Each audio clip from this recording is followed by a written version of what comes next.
भलाई इसी में है कि भाग आई, यही अच्छा किया। इधर धर्मराज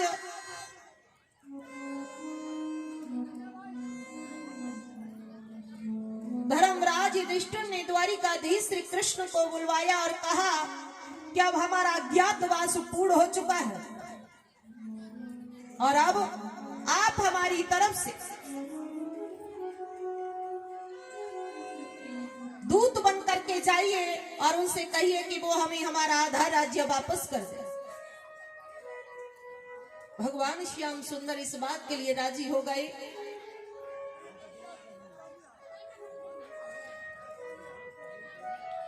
और उन्होंने हस्तिनापुर में खबर पहुंचवा दी। तो इधर दुर्योधन ने सारा नगर दुल्हन की तरह सजवा दिया। गलियों गलियों में पुष्प बिछवा दिए। और इधर जब द्वारिकाधीश श्री कृष्ण चलने के लिए तैयार हुए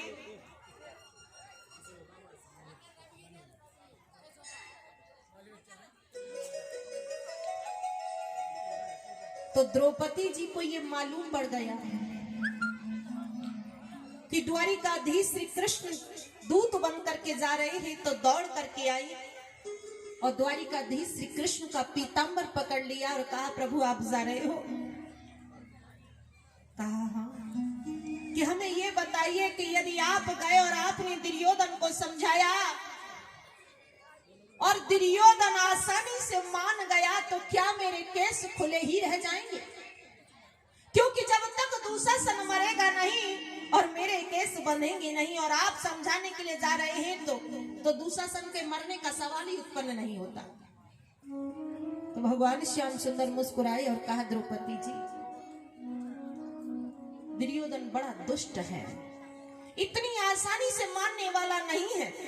फिर भी हम प्रयास करना चाहते हैं कि मान जाए तो ठीक है। इस प्रकार से कहकर के प्रभु वहां से चले और जैसे ही हस्तिनापुर में प्रवेश किया तो प्रभु के ऊपर पुष्पों की वर्षा होने लगी। बरसों से इंतजार कर रहे थे सभी प्रभु का। सभी प्रभु के दर्शनों के लिए बड़े लालायत थे। उसी भीड़ में विदुर और विदुराणी जी खड़े हुए थे, लेकिन मन में एक बात बार बार आ जा रही थी कि पता नहीं इतनी बड़ी भीड़ में प्रभु हमें देखेंगे भी या नहीं, उनकी नजर हम पर जाएगी भी या नहीं। लेकिन प्रभु को चाहना एक अलग बात है और प्रभु से चाहना एक अलग बात है। जो भक्त प्रभु को चाहते हैं प्रभु ने ढूंढ ही लेते हैं, और जो प्रभु से चाहते हैं वो प्रभु को ढूंढते फिरते हैं। और जो प्रभु को चाहते हैं उन्हें कहीं नहीं जाना पड़ता और स्वतः ही प्रभु के उन्हें दर्शन हो जाते हैं। नरसिंह जी को कहीं नहीं जाना पड़ा और द्वारिकाधीश श्री कृष्ण को चल करके आना पड़ा। रामचरितमानस में बाबा ने लिखा है सबरी जी के बारे में कि वो उन्हें कहीं नहीं जाना पड़ा था और प्रभु राम स्वतः ही चल करके उनके आश्रम पर पधारे। क्यों? क्योंकि वो प्रभु को चाहती थी, प्रभु से नहीं चाहती थी। और हर दिन उनका इंतजार बिल्कुल नया हुआ करता था। आज के समय में थोड़े सी पूजा करने के बाद यदि उसका फल न मिले तो लोग घबरा जाते हैं, लेकिन सबरी ने कितने वर्षों प्रभु का इंतजार किया, लेकिन इंतजार उनका कभी खत्म नहीं हुआ। रोजाना वो यही विचार करके झाड़ू लगाया करती थी कि एक न एक दिन राम मेरे जरूर आएंगे। प्रतिदिन उनका यही कार्य था।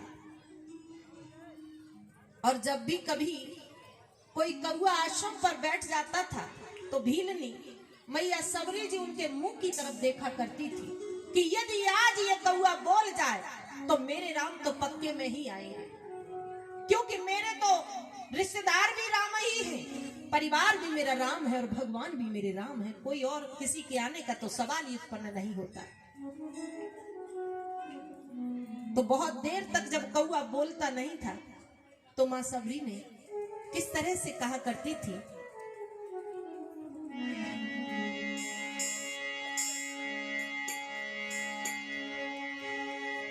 शाबुरी की कुटिया के भाग जाग जाएंगे, भीलनी अभागनी के भाग जाग जाएंगे, बोल बोल कागा मेरे राम कब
बोल जाएगा तो मेरे राम आज जरूर आएंगे। और एक दिन स्वतः ही प्रभु राम को आना पड़ा और लोग जो प्रभु के लिए बड़े उत्साहित थे वहां तक प्रभु राम पहुंचे भी नहीं और सबरी के आश्रम पर स्वतः ही चल करके पधारे। तो जो भक्त प्रभु को चाहता है उसे ढूंढना नहीं पड़ता, वो स्वतः ही प्रभु से मिल जाता है। उस भीड़ में विदुर और विदुरानी जी इसी आशा में खड़े थे कि पता नहीं द्वारिकाधीश श्री कृष्ण की नजर हम पर जाएगी भी या नहीं। तो जैसे ही प्रभु बराबर से होकर के गुजरे और प्रभु ने विदुर जी को देखा तो प्रभु ने आंखों ही आंखों में कह दिया कि आप चिंता न करो, हम आपके यहाँ जरूर आएंगे। और प्रभु आगे निकल गए। प्रभु के दर्शनों को पाने के बाद वो इतने भाव विभोर हो गए कि